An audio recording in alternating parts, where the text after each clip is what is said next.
ആലപ്പുഴ ജില്ലയിലെ അമ്പലപ്പുഴ താലൂക്കിലെ വടക്കുഭാഗങ്ങളിലും ചേർത്തല, കോട്ടയം ജില്ലയിലെ വൈക്കം എന്നീ പ്രദേശങ്ങളിലും പരമ്പരാഗതമായി നടത്തിവരുന്ന ഒരനുഷ്ഠാനമാണ് ആദിത്യപൂജ. ഉദയം പൂജ എന്നും ഇതിനു പേരുണ്ട്. മീനം മേടം മാസങ്ങളിലാണ് ഇതു നടത്തി വരാറുള്ളത്. രണ്ടാം വിളവെടുപ്പിനു ശേഷം വയലൊരുക്കി പന്തലിട്ട് അലങ്കരിച്ചാണ് ചടങ്ങുകൾ ചെയ്യുക. പാടശേഖരങ്ങൾക്കു പുറമെ കാവുകളിലും ക്ഷേത്രാങ്കണങ്ങളിലും മറ്റും ഇതു നടത്തി വരാറുണ്ട്. ശവസംസ്കാരം നടന്നിട്ടില്ലാത്ത ഏതൊരു പുരയിടവും ആദിത്യപൂജയ്ക്ക് ഉത്തമമാണ്. മതപരമായ ഒരു ആചാരത്തേക്കാൾ ഇതൊരു കാർഷിക അനുഷ്ഠാനമാണെന്നു പറയാം.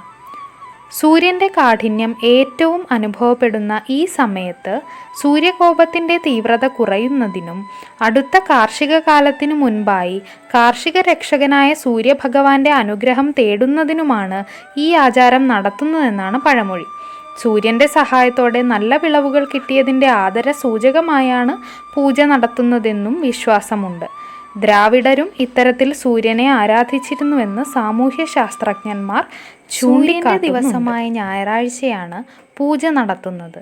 വെള്ളിയാഴ്ച വൈകുന്നേരം മുതൽ തന്നെ ഇതിനായുള്ള ഒരുക്കങ്ങൾ ആരംഭിക്കുന്നു.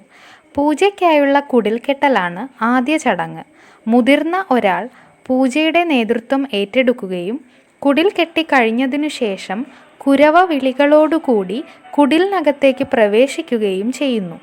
കുടിലു കയറുക എന്നാണ് ഈ ചടങ്ങിൻ്റെ പേര്. വെള്ളിയാഴ്ച ഇങ്ങനെ കുടിലു കയറുന്ന വ്യക്തി പിന്നീട് ആദിത്യപൂജ കഴിയുന്നതുവരെ ഈ കുടിലിനകത്തു കഴിയുകയും അവിടെ പ്രത്യേക പൂജകൾ നടത്തുകയും ചെയ്യുന്നു.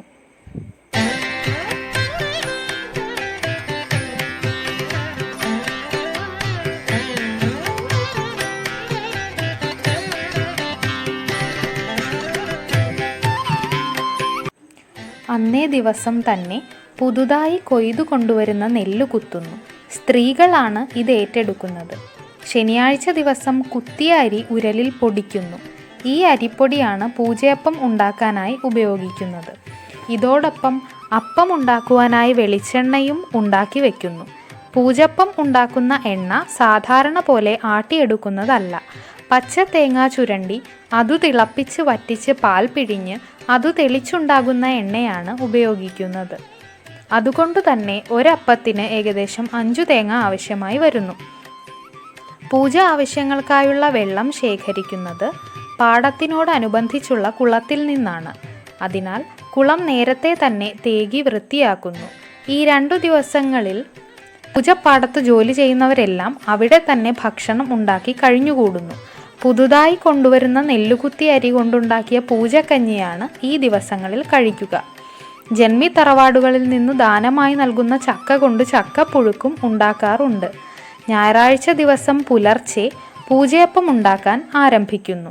പഴം, കൽക്കണ്ടം, ഉണക്കമുന്തിരി, ഈന്തപ്പഴം, നെയ്യ് തുടങ്ങിയവ കുഴച്ച് പഞ്ചാമൃതം പോലെ ആക്കുന്നു. ഇതിൽ ശർക്കര പാനി ചേർത്ത് കുഴമ്പു പരുവമാക്കുന്നു. ഇതിലേക്കാണ് മുൻപേ തയ്യാറാക്കി വച്ചിരിക്കുന്ന അരിപ്പൊടി ചേർക്കുന്നത്. കുഴയ്ക്കാൻ കൂടെ കരിക്കിൻ വെള്ളമാണ് ഉപയോഗിക്കുന്നത്. മേമ്പൊടിയായി ശുദ്ധമായ മധുരക്കള്ളും അല്പം ചേർക്കാറുണ്ട്. മിശ്രിതം തയ്യാറായി കഴിഞ്ഞാൽ അപ്പം ചുടാൻ തുടങ്ങും. ഒരപ്പം ശരിയാകാൻ ഏകദേശം അരമണിക്കൂർ എടുക്കും. ചുട്ടുകഴിഞ്ഞ അപ്പങ്ങൾ പാത്രങ്ങളിൽ താലമായി എടുക്കുന്നു. 7 അല്ലെങ്കിൽ 9 അല്ലെങ്കിൽ 12 എന്നിങ്ങനെയുള്ള അളവുകളിൽ അപ്പം എടുക്കാം. സാധാരണയായി ഒരു കിണ്ണത്തിൽ 7 അപ്പമാണ് വയ്ക്കുക. അപ്പത്താലങ്ങൾ പൂജയ്ക്കായി ഒരുക്കി നിരത്തി കഴിഞ്ഞാൽ പിന്നെ പൂജ തുടങ്ങാം.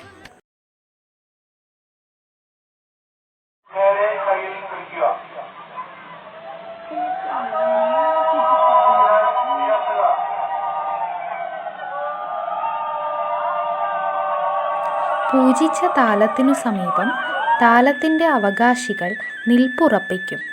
സൂര്യൻ കൃത്യം തലയ്ക്കു മുകളിൽ വരുന്ന സമയം അഥവാ 12 മണിയാവുമ്പോൾ താലമുയർത്തുന്നു. എല്ലാവരും ഒരുമിച്ച് 3 പ്രാവശ്യം താലമുയർത്തി സൂര്യനു നിവേദിക്കും. സ്ത്രീകൾ കുരവയിടുകയും പുരുഷന്മാർ ആർപ്പു വിളിക്കുകയും സൂര്യമന്ത്രങ്ങൾ ജപിക്കുകയും ചെയ്തുകൊണ്ടാണ് പൂജാപ്പം ഉയർത്തുന്നത്.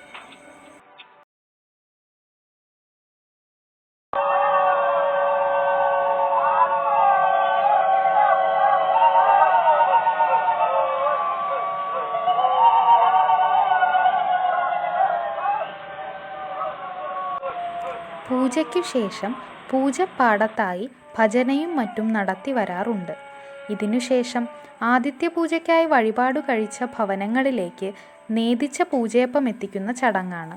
ചെണ്ട കൊട്ടിക്കൊണ്ട് ഓരോ വീടുകളിലും ചെന്ന് പൂജയപ്പം ഏൽപ്പിക്കുന്നു.